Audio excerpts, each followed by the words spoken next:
Hello. Welcome to the last session of the day. Thank you for hanging in there with me.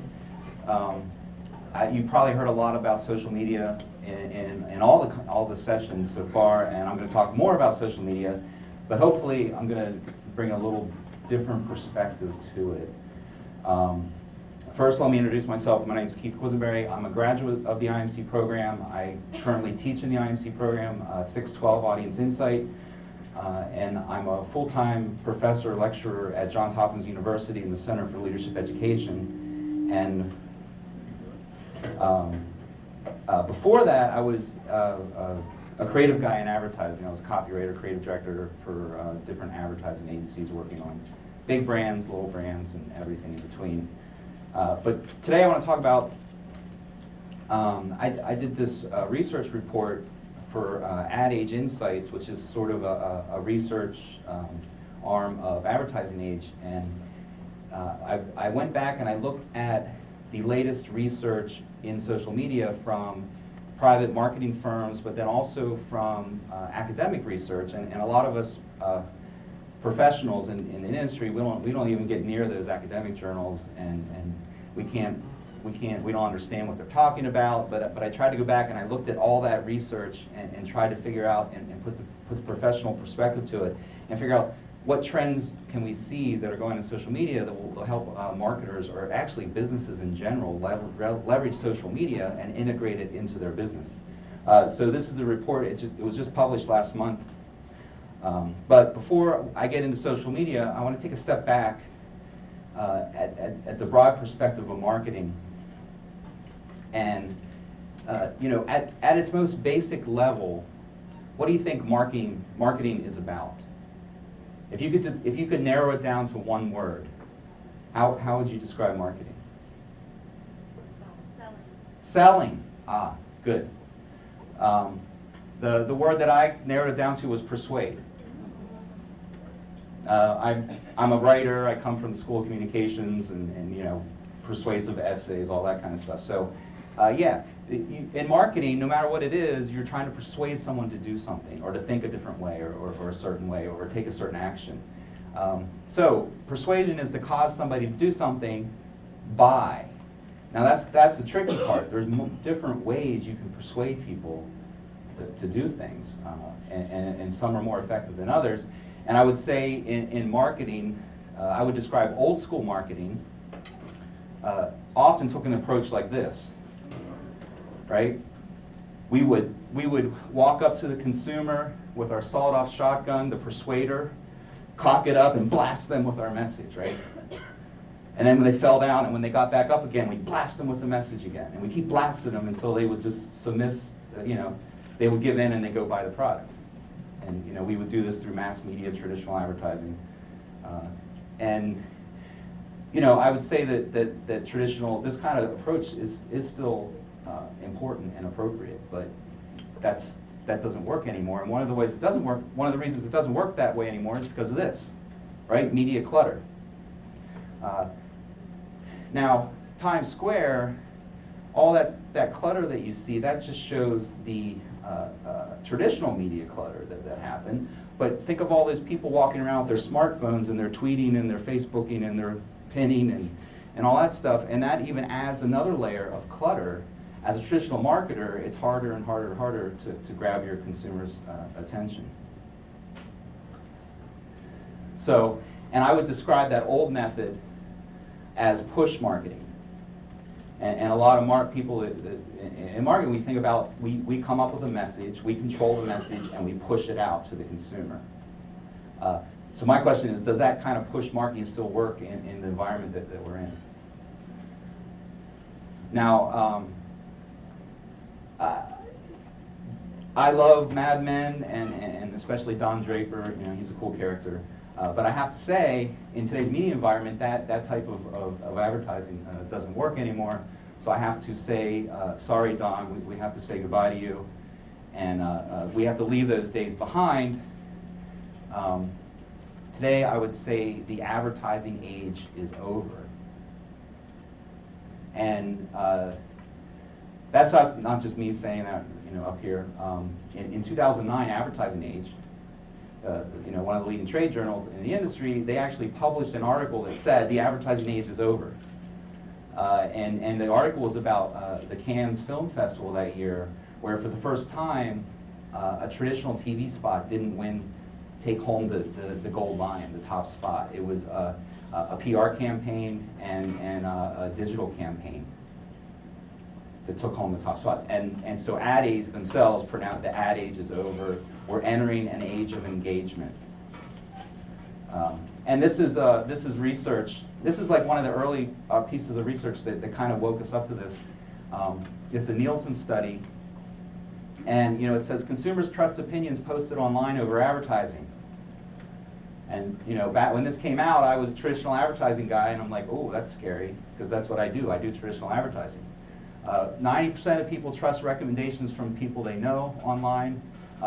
70% consumer opinions posted online. And then you work your way down, and where's TV, newspapers, magazines, billboards, radio, all the stuff I did in my career is way down on the list. So something different is happening here.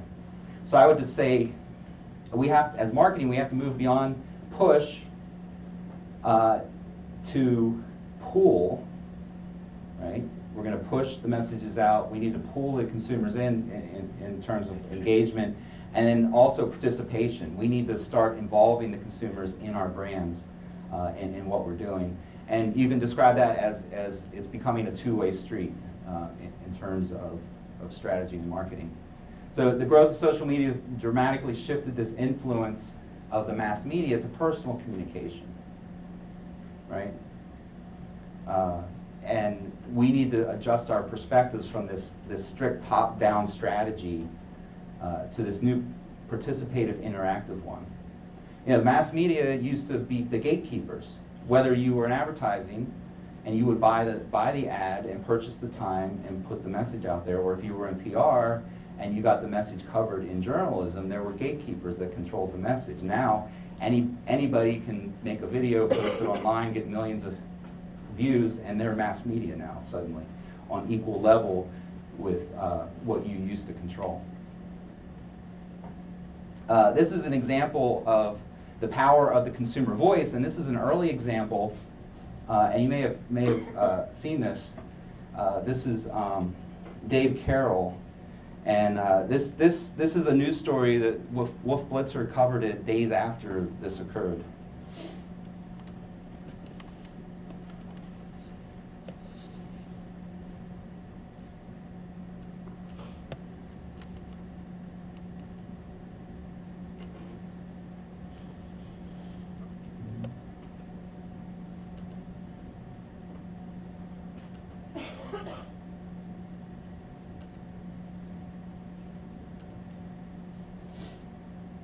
Frustrated with customer service, you could try taking it to YouTube.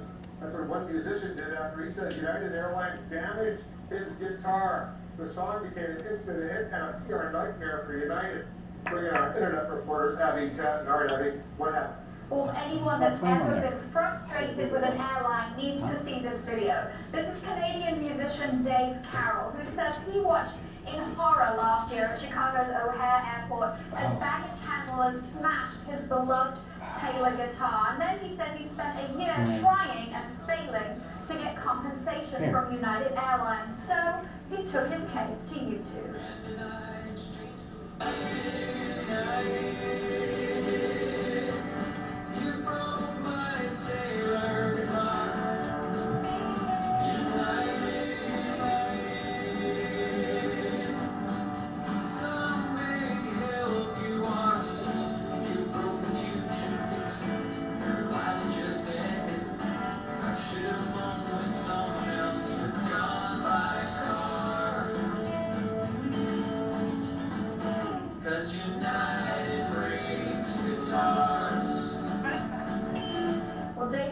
Now some sort of poster child for frustrated passengers everywhere. His video has got about 150,000 views since he posted it just on Monday. Wow. And United must be responding. Well, after about 50,000 views, yes, they responded to Dave Carroll. They called him, he says, and a spokeswoman from United Airlines saying they are now in conversations to make what happened right.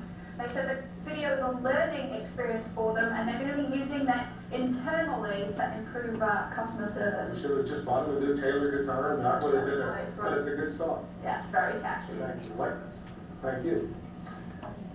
Yeah, I mean, United, for an entire year, he tried to contact United about this situation. They ignored him. And he even told them, I'm going to make a video, I'm going to go on YouTube, and I'm going to, and they blew him off until this happens. He has 13 million views now, today, and actually when places like CNN started covering this, United's stock price actually dropped, and they lost millions and millions of dollars. So a single consumer voice is very powerful these days, and brands must take them seriously. In terms of research, Forrester did research on this, and they report that consumers create 5 billion social media product and service influence impressions on one another annually.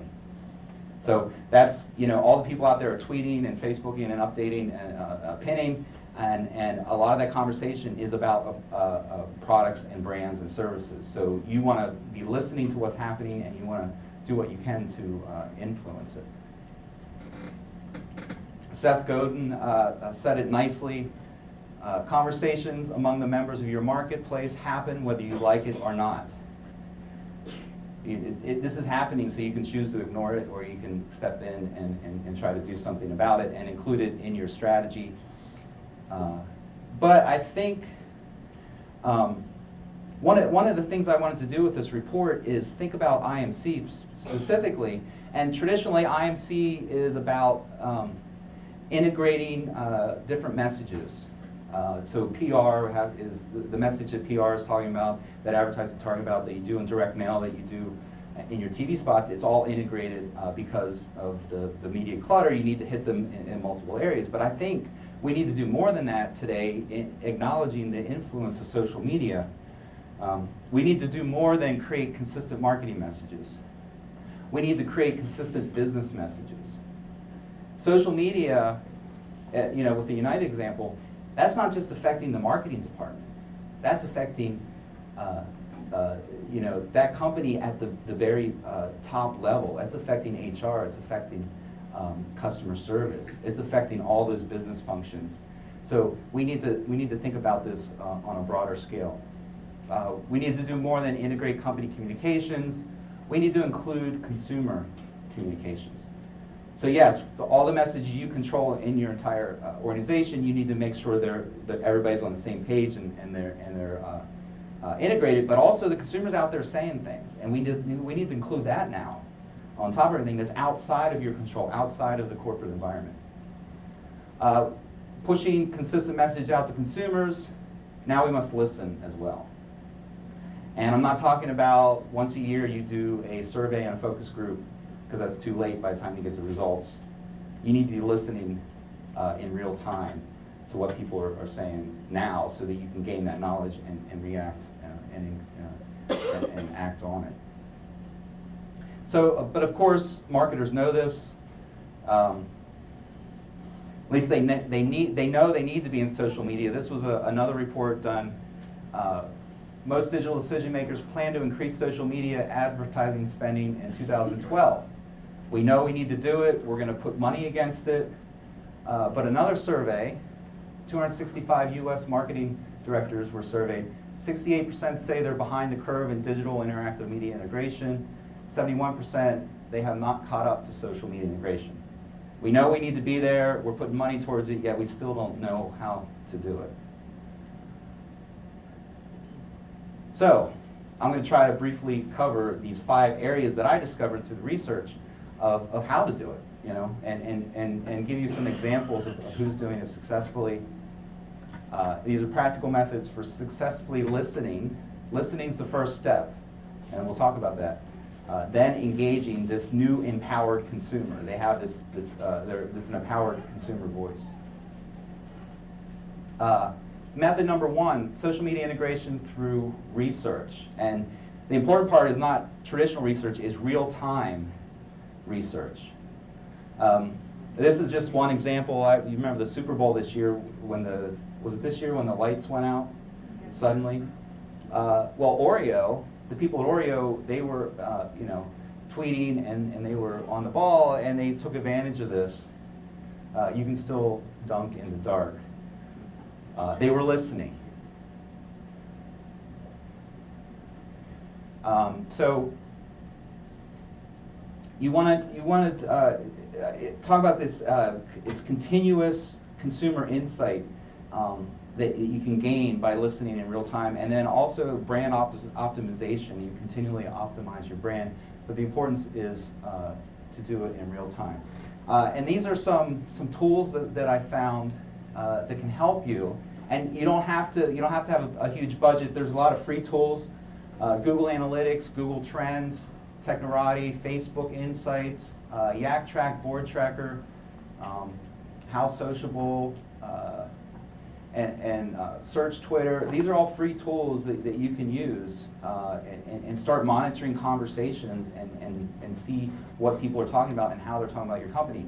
Of course, paid services are very good. Radian6, Hootsuite, HubSpot, Lithium, Nielsen Online.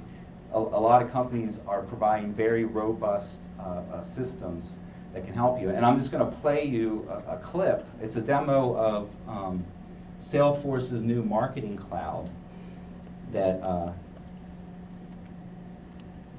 gives you some really powerful information.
I guess the hyperlinks don't work when you do.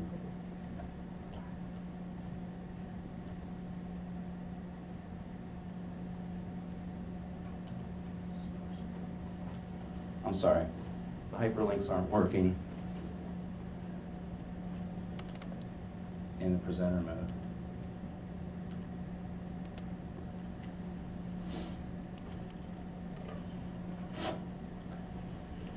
So one thing you want to do when you're listening is you want to start. You're not just listening to what's going on. You want to understand the characteristics of the conversations that are happening and the characteristics of what they're saying. Is the conversation positive?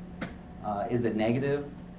And if there's negative conversation out there, that doesn't mean everything is bad. That's a learning experience. That's free research for you. So if people are complaining about a certain feature of your product, then you go and you fix that feature. You talk to your product development people because this is real-time information that you can leverage. And you can do the best advertising campaign and the best PR in the world, but if people keep finding a flaw in the product, it's not going to be a very effective program for you. So you want to find out what they're saying, where they're saying it, and despite the enormous benefits of this kind of research, a recent study found that 90% of global companies are still following traditional research methods such as focus groups and surveys, telephone surveys, mail surveys, and those are important, but you need to start moving in this direction as well.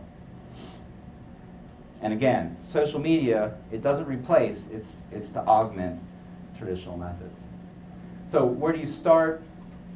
One place to start is, it depends, look at the goals and objectives of your brand. So this is an example of the kind of goals or objectives, and then the metrics that you want to measure in attaining those objectives. So, you know, people keep talking about social media and you can't measure it, but there are certain ways you can measure it. So let's say you want to deepen a relationship with your current customers. Your objectives would be to achieve critical mass of audience through social media, encourage ongoing interaction with your brand.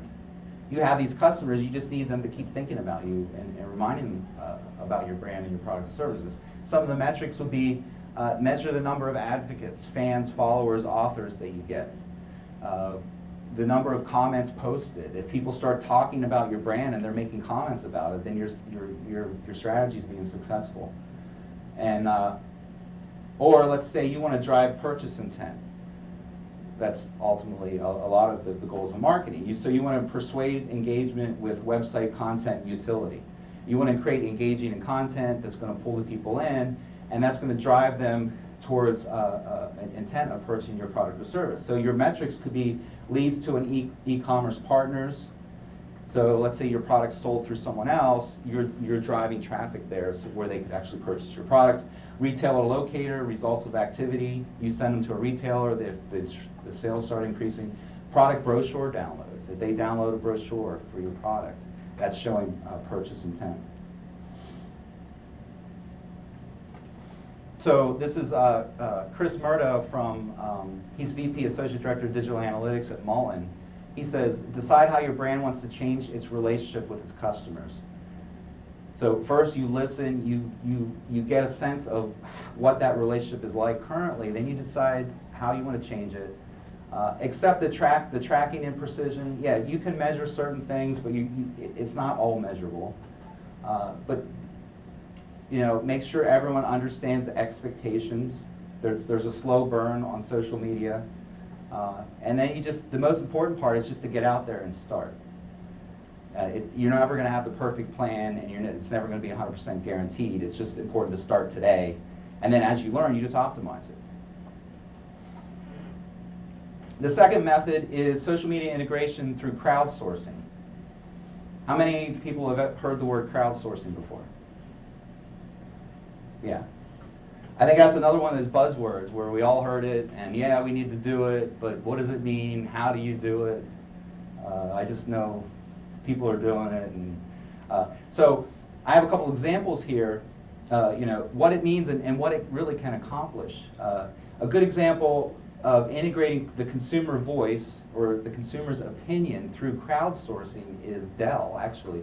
And a couple years ago, Dell, I don't know if you remember, they had a bad PR situation where their customer service was really lacking, and they went through this period called Dell Hell, and it was bad customer service, but social media, of course, let everyone know it, and it really spread, and it had this bad reputation. But one of the things that Michael Dell did to pull them out of that is he fixed the customer service, but he also launched IdeaStorm. IdeaStorm was a website to collect customer ideas. And you think about it, how many features can you come out and improvements and new products you come out every year, and you're trying to predict what the consumer wants? Why don't you just ask the consumer, right? Well, that's what they did. They created IdeaStorm. Within a year, they captured 10,000 ideas, and they actually implemented 400 of them. And I think he felt pretty good about implementing those 400 ideas, that's what people wanted because they gave him the idea, right? So, and this actually was one of the key parts that helped pull Dell out of Dell Hell, and now they're one of the innovators in the social media space. But that's crowdsourcing. You're crowdsourcing your R&D, your design department. You know, you have a group of people that has to come up with the great new thing every year. Ask your consumers what they want. So think about an online idea competition. Engage the consumer, and they'll provide you valuable insight. Another example, Facebook. Maybe you have an enormous task in front of you. and you don't know how you're going to accomplish it, or it's going to cost a lot of money, or it's going to take a lot of time. So Facebook, when they were going from US only into other markets in the globe, they had to translate their website into 70 different languages. That's a pretty daunting task. So what they did is they leveraged the crowd. They created a website to mobilize the crowd into helping them. And this is just one example. The French Facebook website, they, in just one day, over 300,000 volunteers translated the entire website for them. And so not only did they get something done, but they're engaging consumers with their brand. So accomplish small or big tasks for your business through crowdsourcing. This is another example of somebody else mentioned about one of the last remaining mass media places where you can reach a mass media is Super Bowl, and you can buy a 30-second TV spot on a Super Bowl, and you will reach a mass audience. But it's so expensive that that's not good enough. You have to get a lot of attention around that 30 seconds before the Super Bowl and after the Super Bowl, and get people talking about it and passing it around. So Frito-Lay's done a good job with their Crash the Super Bowl contest. And I have to admit, as a copywriter, a creative guy, I was very nervous about these kind of things, because I'm like, well, that's my job. You're just going to have other people do it, and then I'm out of a job. But the creatives were the ones that kind of helped devise this in the first place, and so there was the thinking behind it. But so yeah, you're probably familiar with it. They get people to submit their commercials and the ideas, and they launch a website, and people try to tell their friends about it and try to get them to vote on it, and they decide who's going to be the winning Super Bowl commercial, and it actually airs on the Super Bowl. And they get media attention before the Super Bowl, they get media attention after the Super Bowl. In 2012, they actually earned the top spot in the USA Today ad meter, where the most popular Super Bowl commercials was an entry in this contest. And then in 2013, they created a Facebook app for entries for this contest. So now they have even more social integration, driving people to their Facebook account, and extending the social reach of this. So think about crowdsourcing as co-creating with your crowd, increases engagement, can help extend your campaign, and PR. They get a lot of media coverage out of this. And Crispin and Porter, an advertising agency out of Miami, now they're in Boulder, Colorado. They always said that they didn't want to create advertising, they wanted to create PR-able advertising. So it wasn't good enough to create a great advertising spot. They wanted an advertising spot that people talked about and covered in the news. And I think that's a good way to think about it. This is actually a research study that I got out of an academic journal, and they put ROI on this, on crowdsourcing ideas. And the traditional way is this company, they would have their in-house department come up with ideas, and then they would use traditional focus groups, and then they would come out with a certain number of ideas, and they did that. But then they also took another group, and they had an online idea competition, which there is some work involved and expense. They had to create a website, and they had to promote it, and those type of things. But when they looked at the numbers, they came up total ideas, 218 ideas in the online competition. The focus group workshops, they came out with 52. So there's a little more sorting going on there. But bottom line, when they looked at the total cost, the cost per idea was $128 in the online idea competition and $140 through the traditional workshop. So that's real ROI proof that the crowdsourcing or engaging the social media was a better return on the investment.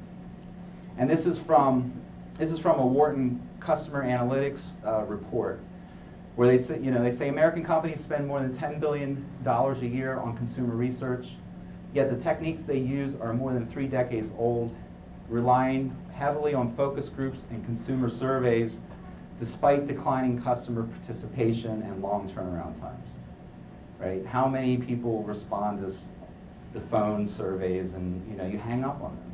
And it's getting more and more difficult to recruit people for those traditional methods. Let alone it takes forever to hire a firm and conduct it. You do focus groups in multiple cities, and you get to report back. Social media is real time. The third way to integrate social media into your business is through branded content. This also is called content marketing, and it's a different mindset from traditional marketing, where you're pushing out sales messages. You said to sell something or be persuasive. It's a different it's a different thought process, because you have to create something of value that people want to be drawn to. But you are the brand that's sponsoring it, and if it's useful for the customer, you're going to get the benefit of it. A good example of this was in 2007. Unfortunately, a lot of companies become good at social media because they're forced into it because they were bad at it, like United Airlines. In 2007, Home Depot, they let their customer service slide, and a financial columnist for MSN Money wrote a column on his blog saying that people should not invest in Home Depot anymore because the customer service has dropped significantly. And that was just his experience of walking in a Home Depot on the weekend to do some home improvement projects, and the customer service sucked. I mean, they didn't put any effort behind it anymore. So, and he struck a chord, and he was right, because there were 7,000 comments to that one column, and most of them were negative, agreeing with him. Home Depot's service sucks. And you have to give credit to the CEO of Home Depot. He actually responded with a comment to the columnist apologizing for the poor service, and he promised to make it right. And he did. And of course, he fixed the customer service problem.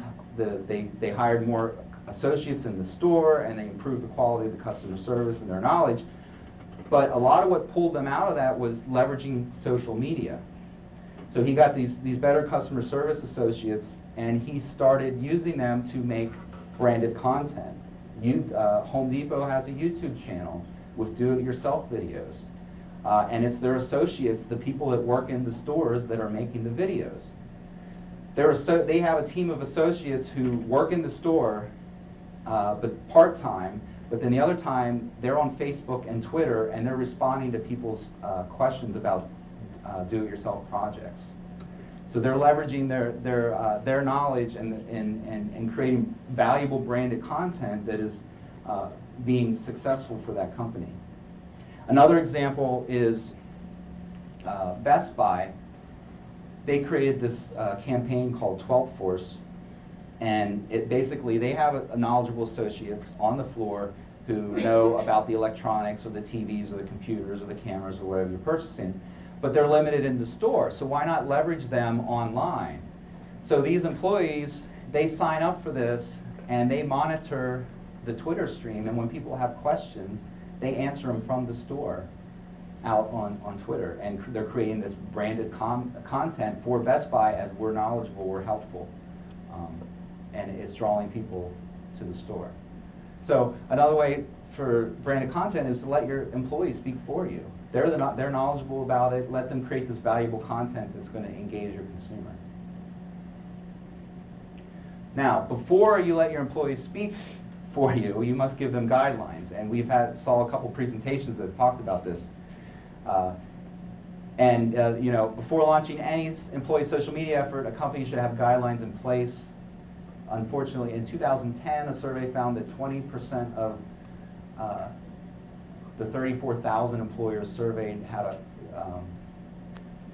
a formal social media policy in place. Only 20%. So that was 2010. I don't know how many have caught up, but yeah, you definitely don't want to unleash the employees out there until you have a policy in place. But fortunately, there's some help out there. I think socialmedia.org was mentioned yesterday. The Word of Mouth Marketing Association, WOMA. If you go on their website, they have resources to help you in writing a employee social media policy so you can start leveraging your employees. This is another way to think about it. I don't know, has anyone seen Swagger Wagon, the viral video? It was a favorite of mine because I drive. Well, I have a minivan, and I'm not too proud of it. But when you have 3 kids and a dog, you get a minivan. But this video made me proud to drive that minivan, sort of. And they basically did a parody hip hop video of this family, and it wasn't a minivan, it's a Swagger Wagon, and they made it sound cool to drive one. And it was very popular, and it was very successful, and I think I don't remember the exact figures, but they increased sales a good percentage that year. Right after, the year before, they had a big PR crisis, and you probably remember this, where Toyota had the massive recalls, and then the CEO was vacationing and golfing instead of reacting to it. And they just handled it very poorly. So on the tails of that, and plus it's a minivan, they managed to turn it around, and it was a recession and people weren't buying new cars. They still managed to sell more minivans that year. So it was very successful, but it was one viral video, and when you have a viral success like that, the challenge is, how do I keep it going? How do I leverage it? So what they did in 2011, they came back with this, and they leveraged the fans to create more content for them. They gave them the MP3 to download. They gave them video of the car. They gave them photos and logos to download. And people went out and made their own family version of the video, and they gave them a YouTube place to start uploading it. So then you have all these great new videos of the song, and it's people contributing and keeping the engagement going. And really leveraging that campaign. And it's all branded content that's created for you by your customers. So let your employees create content for you. Let your customers create content for you. Don't be afraid of it. Make it easy for them and engage them. If they love your brand, they're going to contribute and help you out. So there's a lot of branded content out there that you can create. The bottom line is make sure it's valuable. People won't be attracted to it if it's just a traditional advertising, marketing, sales message. That's not what branded content is, or content marketing. It's valuable content that the person's drawn to because it's useful to them, brought to you by the brand. And this is a study done by Content Marketing Association, and they're looking at content marketing by tactic. And you can see that the top there is social media other than blogs, articles on your website, e-newsletters, videos, blogs, in-person events, articles on other websites, mobile content.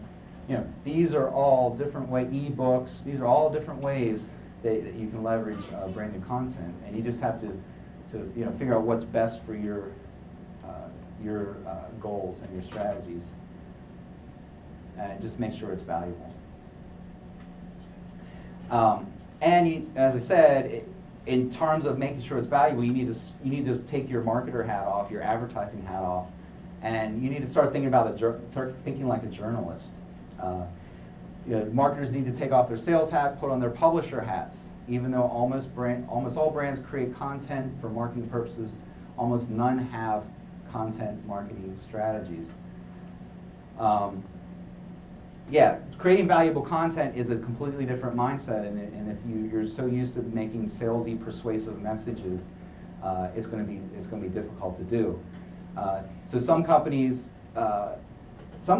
like IT company Computer Sciences Corporation, the way they shifted into content marketing is they hired an entire department of former journalists, and now they have a department of journalists who used to write content for newspapers and magazines and other sources, and now they're creating content for them for their websites and all their social media.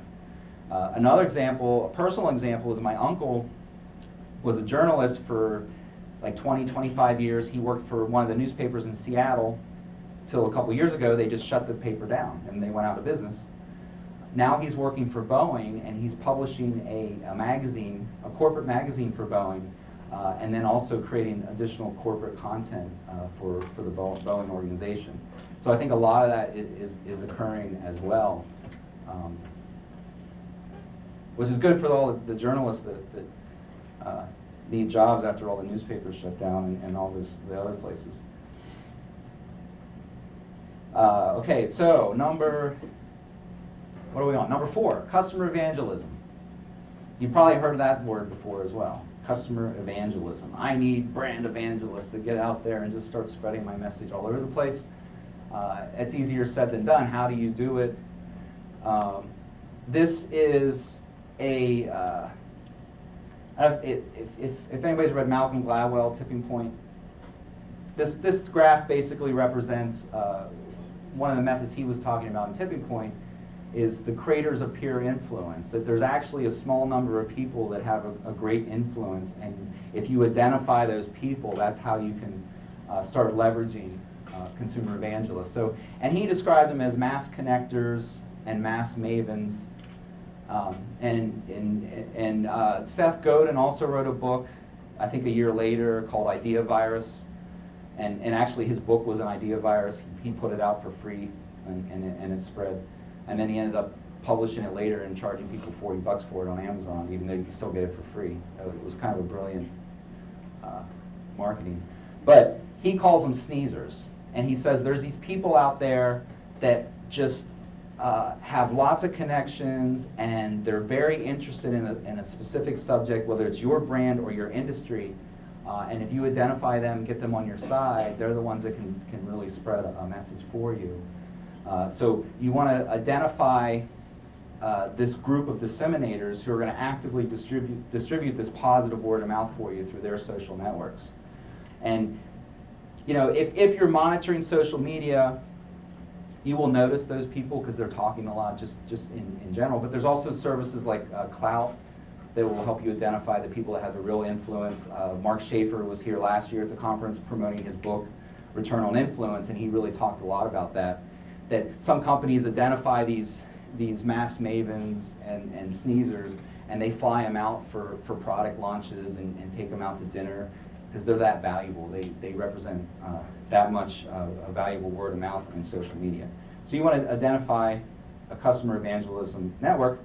Another method to integrate customer evangelism is to create a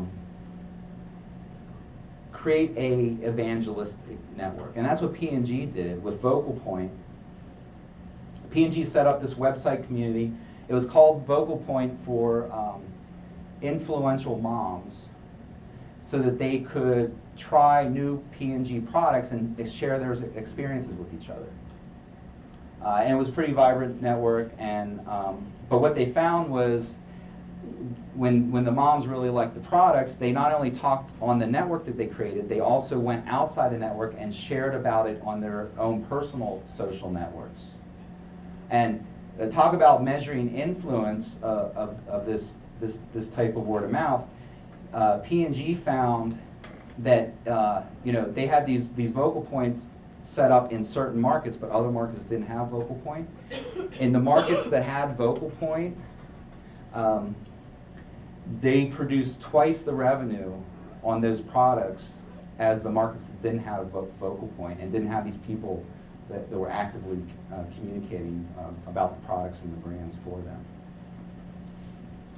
So that's an example of creating a customer evangelism network.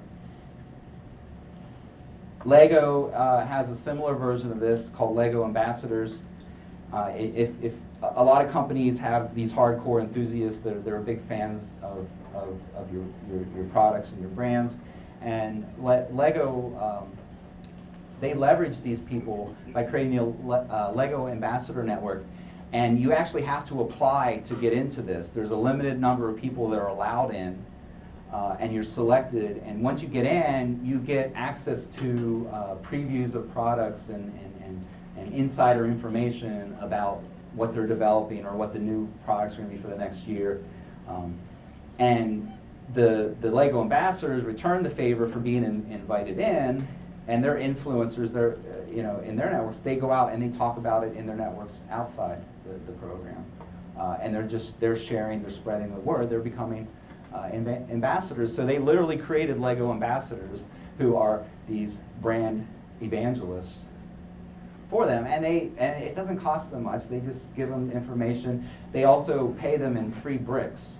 So if you're a Lego addict, you always want more bricks, right? So they just ship them some free bricks, and they start talking about them. Plus, they get some good ideas as well. This is like a place where you can get ideas for improvements.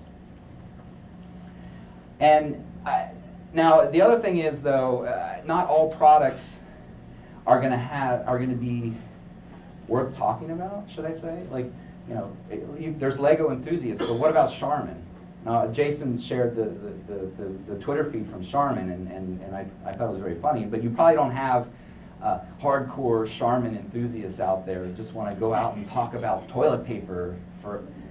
Are you one of those? No, but in Southern California, of all places, they actually do have an app where every restroom you go into, you tag it, whether it's using great paper, bad paper, if it's okay. not clean, so they're rating Okay. public restrooms, and that's from Charmin. Well, yeah. Good. But you probably wouldn't create a Charmin ambassadors program.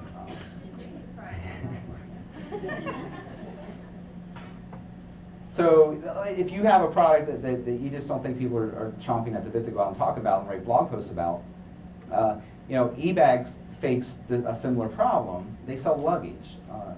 It's good to have a really good piece of luggage, especially if you travel a lot, but it's not something that drives you to just tweet about and write about constantly. So the way eBags leveraged social media and customer evangelism was ratings and reviews. And you may not think of ratings and reviews as social media or even customer evangelism, but think about it. At the point of purchase, when someone's deciding whether to purchase or not purchase your product, you're reaching them with very influential information that's going to tip them over to buy or not to buy. And we know other consumers' opinions online are more important than any advertising you could do. So it's a very, very, very valuable tool, and that's what eBags did. They added ratings and reviews to their products. And now some companies are a little leery of this because they're afraid there's going to be negative comments. And people talk about the negative aspects of the product. Well, if you get too many negative things about wheels falling off luggage, then you do have a problem, and you need to fix the product. And no amount of good advertising or PR is going to help you in that area. But the other side of it is they've done research that says having some negative comments in with positive comments actually makes the positive comments more legitimate and more impactful to making a decision. If they're all positive comments, people are skeptical. And we learned in the social media ethics, you definitely don't go out and hire people to write a bunch of positive comments for you, right? But this is a form of customer evangelism. Ratings and reviews count. And if you don't have them on your website, add them. There's some software involved, but that's a way to do it. So customer evangelists who give remarkable reviews of products become amazing salespeople for a company. 96% of customers use online reviews to help them make purchases, right? That's what you do. You go online, you're always looking to see what someone else said about it. And they count a lot. So we'll move to the final method, number 5, and that's through customer service. Now this is probably the one area that's most outside of marketing, because it's a completely different department, function area. If you look at the org chart in a corporation, you don't talk to those people. They just go and they run their call centers.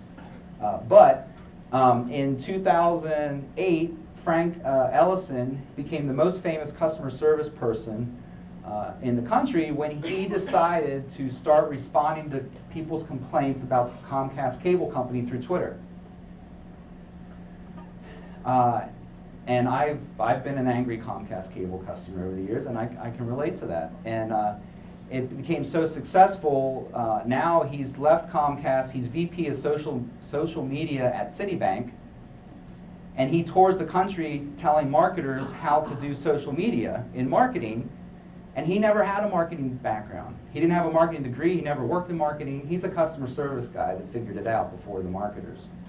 So, and now Comcast, they do customers, they have an entire department that are constantly monitoring social media, and they've gone on to Facebook as well. And if you complain, they will respond to you, and they get and I did this with Verizon. Verizon's doing it now. And I tried to do the traditional route over the phone. 8 days later, and transferred, and hours wasting my time, I finally tweeted like an angry tweet, and in minutes, they responded to me, and by the end of the day, my issue was resolved, all via Twitter. So I don't know what it is about the social media customer service, but it's so much better. So I think today, you have to start supporting your customers with social media. It's not the exception anymore, it's become the expectation. Dissatisfaction stemming from failure to respond via social media channels can lead up to a 15% increase in the churn rate for your existing customers. You don't want to lose existing customers. It costs you a lot of money to get them there. So when you lose them and then you want to replace them with new customers, that's similar. You do not want to lose the existing customers. 2011 survey studied 1,200 U.S. consumers who have used Twitter to complain about a product or company. Nearly half of them reported they expect the company to read their tweet, 50% expect a response, and only 29% received a follow-up. So there's a gap there between consumer expectations and what companies are doing, and I see that as an opportunity for a company, especially today when we struggle with product brand differentiation. How's our brand different from another? Well, if we move into this area and we're providing superior customer service where people are expecting it, right there you have a competitive advantage, and which is hard to find these days. TurboTax is a good example. You know, it can be a daunting task, and you can't just hire an entire department right away. You got to take baby steps. TurboTax found they started providing live customer support in social media, but as you can imagine, as you get closer to the April 15th, the questions become more frequent and it can be overwhelming. So what they did is they leveraged employees in departments all across the company to help them out during tax season. So you're at your desk, you're in the research department, or you're in the whatever department, you're also answering questions on Twitter to get them through the tax season. And they, very impressive, in 2010, they had an average response time of 4 minutes. You tweet a tax question to TurboTax and they're answering you within 4 minutes. Amazing. So I'm going to buy TurboTax the next year, and the next year they got me, right? And the other amazing thing is 71% of the customers that received a response recommend TurboTax to other people. Valuable word of mouth. And this is customer service, but I would consider that marketing, right? That's very valuable marketing. And there's a lot of online tools that can help you with this. This is Cisco has a social media customer care where they're actually integrating social media monitoring in with CRM tools and databases to one seamless system. So you can imagine you're looking at all these data and you're looking at people, and you can identify. And that was a scary thing for me when I complained about Verizon. They knew my name and what kind of service I had and everything because I was already tied into their CRM database, and they're bringing in the social media monitoring at the same time. But that's providing exceptional customer service. So if you can get one of these services, it can be very valuable and help you in that.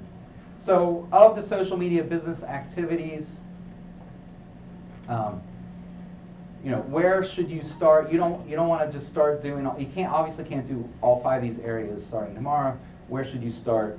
This was a survey that was done, and these are social media business activities. Marketing is still number 1 at 76%, but you can see customer service is right below it at 63%. I think that's a big opportunity for a lot of companies to make an impact.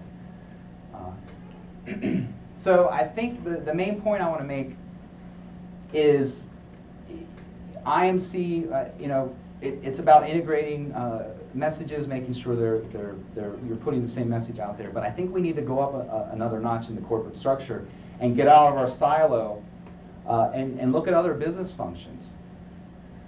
It's impacting R&D, it's design, it's impacting HR, it's impacting corporate communications, customer service. And that's not in our wheel well in the marketing department, but I think we can take the lead in social media integration in those other areas and start working with those people because our little marketing plans in our silo are going to be impacted by what's going on in social media in those other departments anyway. So we might as well step up and lead that integration. So now, a good manager, we're going to plan, direct, but also listen and engage our consumers and adjust. And then to leverage this power of social media, look beyond marketing to include other business departments, but then also the consumer voice. The consumer voice is very powerful, and we need to take that into consideration. We can't control all the messages out there. So, in review, integrate social media through research, real-time research, crowdsourcing, branded content, customer evangelism, and customer service. Anybody have any questions? Hi, I work for a B2B company who Yes. Customers are usually government agencies. So step 5 was kind of lost for me. I didn't see a way that I could implement it. Do you have any other steps that I could use? For customer service, you're talking about? Yeah, instead of customer service, since I'm a B2B company, my company has a lot of government contracts. Yeah. So that's the customer for us. So it's There's actually a research study that I have in the report that I didn't talk about today, where they did a study of this European company, and it was an industrial company, and it's B2B, and it was amazing the number of social media conversations that were still happening about that brand that they could be monitoring and influencing. And other examples are the product development, where you're including like consumers to give you ideas. You can do that across the supply chain as well. So you can invite your customers to be part of a community that's going to help you identify the new features that they want, or new product improvements, or what you're going to launch there. But if you come down afterwards, I can show you the other study that's specifically about B2B. And there's a couple examples for that. This is from the startup company, maybe small business perspective. Uh-huh. For these smaller groups, oftentimes the CEO is also the CMO, the COO, maybe even the CFO, and they have severe budget limitations. What would you recommend as the priorities in terms of where they direct themselves, even just within the marketing bubble for social media? Yeah, I think the key is you can't do it all, and you need to pick based on your customer. Part of the listening process is finding out where your customers are talking. Or if you're a startup, you don't have customers yet, but who are you targeting? Are they customers of existing companies? Are they in an industry? Where are they most active? Are they most active on Twitter? Are they most active on LinkedIn? Are they most active on Pinterest? Find out where they're active, where your audience is, and go to them and start engaging them. And then you can build from there. But social media, the thing about social media, especially for a startup, is there isn't a media cost, it's time. So I mean, that is the thing. It's not free, but startups really don't have an advertising budget to go out and buy traditional advertising. So I would say start with your customer and see come up with creative ways that you can engage them in social media where they're talking and paying attention. And as CEO, you can start by being a leader in the industry and just like maybe you write a white paper that's predicting the future of your industry, and your company is going to be a leader in that area. And you invite people to download it, and they give you their email address to download it, and then you're starting to generate leads there. and you start a Twitter feed and you're delivering facts from the report, that's giving you content that's going to draw people back to be interested in the white paper, that's going to give you context. And you're going to self-select people that are interested in what you're talking about. But yeah, there's a whole, like the tweeting CEO, and there's a whole debate about that. All right, thank you.